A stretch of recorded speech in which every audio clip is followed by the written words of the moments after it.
sirkulasyon ng bagyo, magiging mapaminsala ito dahil sa malakas ang hanging dadali nito, lalo na bago tumama sa kalupaan.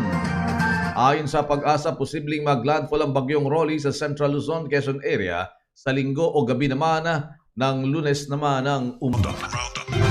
Naghahanda naman ang lalawigan ng Aurora sa pagdating ng malakas ng bagyong si Rolly.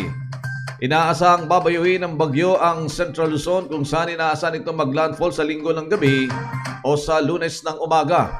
Ayon kay Elson Egarge, pinuno ng Aurora Provincial Disaster Risk Reduction Management Office, nag-abiso na sila sa mga lokal na pamahalaan na paghandaan ang posibleng pinsalang dala ng bagyong si Rolly.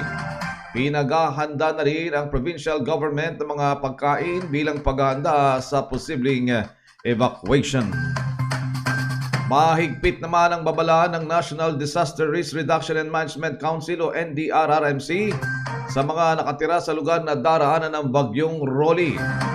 Paghihikayat ni NDRRMC spokesperson Mark Timbal, manatili na lamang sa bahay at huwag na makipagsapalaran sa labas para naman maiwasan ang anumang aksidente. Pinag-iingat rin ng NDRRMC ang mga residente ng Northern Samar at Masbate dahil sa mararanasang moderate to heavy rain showers sa pag-ulan na may pagkulog at malakas na hangin na tatagal ng 1 hanggang 2 oras.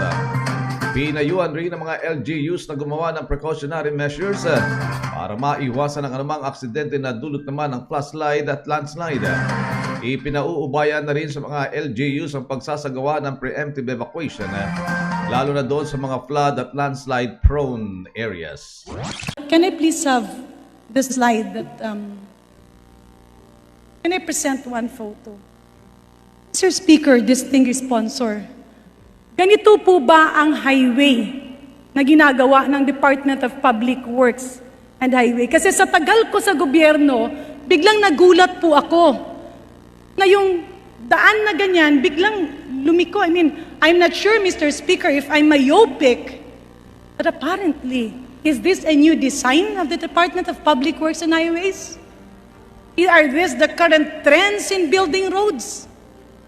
Will this make that area accident-prone? Bakit po kailangan nating itabingi?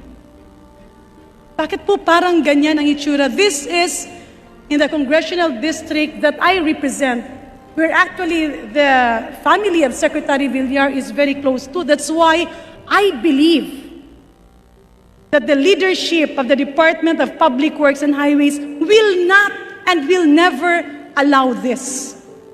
Hindi ito papayagan ng liderato ng Dpwh because they stand by quality. Kaya ang tanong ko, bakit po ba tila bulag ang Dpwh Region 6 sa mga ganitong project? Why do we have to make a road, a curved road, that will be prone to accidents? Mr. Speaker, distinguished sponsor, I agree that sometimes in a huge office, you cannot police everybody. But Mr. Speaker, distinguished colleagues, this is the output of non-coordination when you have generals on the ground who refuse to talk to us legislators. Because even in the allocation of resources, we have districts with so much need, but ending up with nothing. We have districts with maybe lesser need. Sabihin na natin, lahat tayo may pangangailangan. Lahat na tayo hindi kayang pondohan ng gobyerno. The government will help us much to its capability. That's why, Mr. Speaker, aside from quality, I beg and I appeal to the leadership of the Department of Public Works and Highways. Equitable distribution is the name of the game. Every Filipino family, every barangay, every district, every municipality, every province is worth taking care of. We should not prioritize others and forget others. We in the minority, konti lang po kasi kami. And much as we want to have a stronger voice, we understand that that voice cannot usually be heard. We have one member from the minority, Congressman Guya, who wanted to help his constituencies. And I've opened this up in the minority budget briefing. Kasi syempre, when you go there and explain to your people that that project is funded, dahil ikaw naman boses nila, nakakalungkot po nang nalaman lang namin during the minority budget briefing that this project was not funded despite being listed in the GAA simply because somebody in the Department of Public Works and Highways made an error in typing.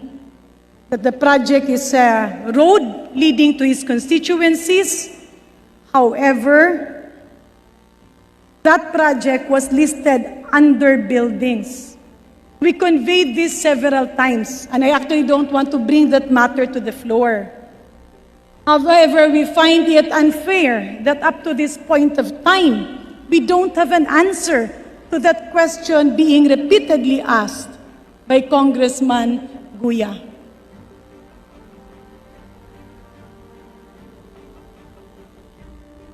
Mr. Speaker, Your Honor,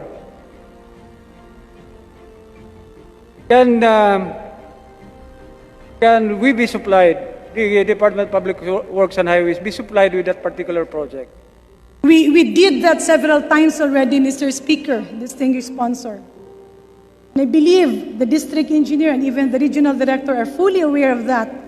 I had probably more than 50 calls to them, not because of myself, but simply because I cannot bear one of our members being unheard.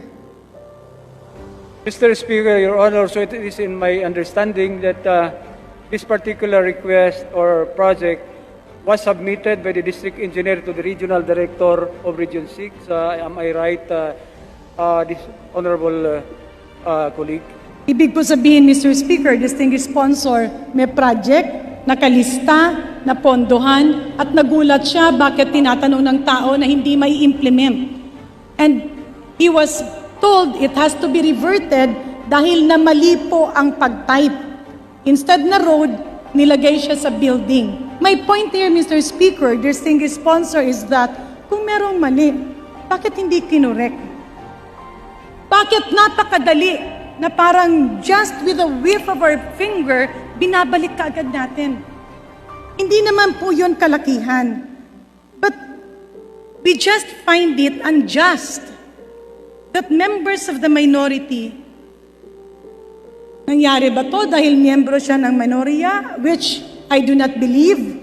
Or is this a process in the department that should be corrected? Kasi sayang po yung proyekto eh. Mawawala lang na parang bula dahil daan siya pero nailista under sa building.